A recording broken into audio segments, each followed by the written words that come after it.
Morning, everyone. Before we get started today, I'd like to just introduce myself to all of you, let you know a little bit about my background, where I'm from, and what I plan on helping you achieve to make your career in the auto business successful, rewarding, um, most importantly, makes you feel happy about coming to work every day. Um, my name's Daryl Rowland. I'm with a company called TK Worldwide. We do training in the automotive industry. Um, I've been in the automotive business pretty much my entire life, from pumping gas as a kid, as a mechanic, into sales, and of course, uh, after years of hard work, made my way into the management department and had an incredibly successful and rewarding career. Um, I was in sales for 10 years. I worked for Volkswagen, Volkswagen and Buick dealer. They happen to be the number one Volkswagen dealership in the country.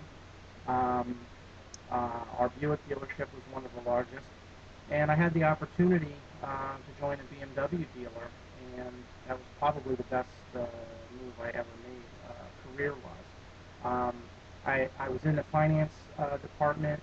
I graduated to a sales manager. I managed a team of almost 30 salespeople, um, two other managers below me, and a general manager above me. So as a general sales manager, my main role was to make the sales department function. Um, my role was to obviously increase sales. Um, but one of the things that I was taught a long time ago was employee satisfaction breeds customer satisfaction. And what also go hand in hand with that is repetition breeds perfection. Um, this is a little sales 101 that we're going to get into on our first day today. And what I wanted to first cover was first impressions. As I stand up here before you guys, I know that you're looking at me and you're judging me based on my opinion, my appearance. Um, you don't really know much about me, but based on physical appearance, based on uh, my voice inflection, my facial expressions, you are forming an opinion of me. And that's okay. We all do it. I'm judging each one of you as we speak. It doesn't mean that we're right, and it doesn't mean that we're wrong. But in the game of sales, and you really have to think of it as a game of sales, it's an incredibly rewarding career because nobody's putting a cap on your income. The harder you work, the better you do, the better your reward is. It's plain and simple. In your first impression, the one thing, and I know you've all heard this at some point in your career and your life, is dress for success. It doesn't mean you have to wear a $2,000 suit. It doesn't mean that you have to have $200 shoes on. What it means is that your personal appearance, your hygiene, all those things are incredibly important to the first impression. Statistically, first impressions are made in the first 30 seconds of meeting someone, plain and simple. Whether it be someone you haven't seen in a while that you ran into at the store, maybe that first date with a new girlfriend or boyfriend, um, maybe with your wife's family. The first impression is everything. Um, some of the key things statistically are very simple. Um, First thing right off the bat, bad hygiene, an unkept appearance, um, bad breath, smell of smoke. I mean, these are things that turn prospective clients off. It doesn't make you bad people. It's just the way the world is. And what I always recommend to somebody, and it obviously depends on your store. Some stores want you to wear suits and ties. Some stores have a more casual appearance with slacks and a polo shirt. My suggestion, and you don't have to spend a lot of money, and it doesn't necessarily take money, but you want to make sure that your clothes are, of course, laundered, your pants are pressed, that you're clean shaven, that you have a little cologne on, and that when you meet a person for the first time, that your body language is from a position of confidence, that you greet them with your head up, your eyes wide open. Um, you want to basically say that you're friendly, that they can approach you, What you have to remember is that when a customer comes into the dealership, their defenses are automatically up. They're very familiar with the stereotype car dealership. They're very familiar with the stories they've heard from their friends and family over the years about how they were treated, um, what somebody looked like at the car dealership, how they handled the transaction. The funny thing is, that's only 1 out of 20 times. What you don't often hear is the good things. You don't often have someone say to you, I had the best experience at this dealership. But believe me, it happens. Every one of you I know is here to make a living. Every one of you, you work long hours. You're away from your families. You're around each other more than you are your families for the most part. That's the way my life has been. But while you're here and you're here to get a job done, you need to focus on making that first impression. That first 30 seconds is key. Like I said, body language, standing up straight, um, shirt tucked in properly, shaking someone's hand firmly, making eye contact, being sincere about your hello, how are you? My name is Daryl Rowland. Thank you so much for coming in today. And how can I help you? Find out their wants and needs. The things that you don't want to do, like I said, sloppy posture, fiddling with your hands, avoiding eye contact. Look, I can't change your personalities, only you can change your personalities. And it took practice. I mean, by nature, I'm a relatively shy person, always have been. I'm very friendly and I'm very outgoing once I get to know you. But for me, there's always been a warm-up period. And the early years of my sales, that was the best training ever because I would listen and look at other salespeople, how they did it, what the successful ones did. Why were they so successful? Why were they better than me? I believed that I had it in me. I just needed to go out there and make it. What I did was I changed my posture. I put a smile on my face. Sometimes that's hard for people, especially if it's not real. If it's a fake smile, people can tell it.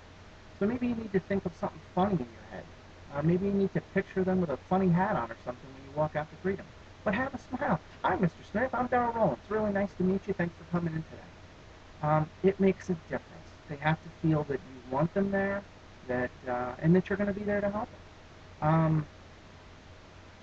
When you're listening to a customer's wants and needs, the one thing that you don't want to do is sound disinterested or look disinterested, which is obviously your body language and your eye contact. Eye contact and nodding. Yes, Mr. Customer, I understand what you're saying. Yes, Mr. Customer, I understand your wants and needs, and I'm going to take care of those and fill that for you. You definitely want to follow the rules that's always been in sales. More listening, less talking. You ask a question, listen for the answer. Let the person finish what they're saying. Don't interject or cut them off. I've often seen in my years as a manager, salespeople that would never, they'd ask the questions, great questions. The customer couldn't even finish the sentence, and the salesman was already on to the next thing in his mind, which makes me think that he was asking the questions because I told him he had to, but he wasn't really listening for the answers. And the customer can pick up on that. They know that the salesman was asking the questions, didn't really hear what he was saying. The customer would often have to repeat themselves. So that can be a frustrating thing for the customer. The one thing that you want to do also is obviously when you meet somebody, and I'm bad at this, I'm still bad at this to this day. I'll meet somebody, I'll shake their hand, I'll introduce myself. I hear their name, I'll even repeat their name, but I often don't remember their name. I'm not sure why. I don't know if it's that first minute of nervousness. I'm not exactly sure, but that's probably been my biggest hurdle over all the years. And it's taken a lot of practice to get out of that. It's important that you bond, you find a common ground, you find a rapport with the customer. The building blocks of the sale are starting the minute you say hello to a customer. That gets me to another key point. This applies to phone calls as well. When you answer the phone, when I was a salesman, we didn't get a lot of floor traffic when I worked for Volkswagen dealer. We got a lot of phone calls, and this was way before the day of the internet. Today people let their fingers do the walking on the keyboard. But in days past, they let their fingers do the walking on the telephone. They would dial the number, call the dealership, ask for a salesman, because they wanted to avoid going into the dealership and having to go through what they thought was a hassle. So the first impressions on the phone were everything. And one of the things that I learned many, many years ago from some of the most famous guys in the training industry is when you answer the phone, smile. Believe it or not, it comes through in your voice. Um, you sound appreciative for the person calling. So I'd answer the phone and go, hello, thank you for calling so-and-so Motors. This is Daryl Rowland. How can I help you today? And just having a smile, they can actually sense it. Listen clearly to what the customer wants, and of course, answer their questions. But your main goal, inevitably, is to get them into the dealership. You want to do a professional presentation, present the product, present the pricing options, and hopefully close the deal. A few other things that I wanted to cover, and of course we can go into more depth in every one of these areas, is sincerity. You need to listen to a customer sincerely. You need to understand what their wants and needs are. You need to make sure that they get the feeling that you really care. It could be a young couple with a young family. Obviously, they're going to need a vehicle that they can grow into. These are the things that are important. When you meet somebody, always have a smile on your face, make eye contact, firm handshake. Of course, introduce yourself. Repeat their name. Ask, how are you? How are you today? Compliment on the weather. Whatever. This immediately disarms the customer and bursts that bubble, that defense bubble that they build around them when they walk in.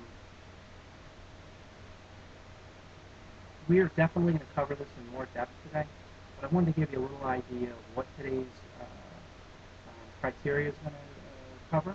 I think we're going to take each single thing and possibly even do a little role playing, I should say, between us, so that we get a better understanding for what we're talking about, how you would answer someone's question.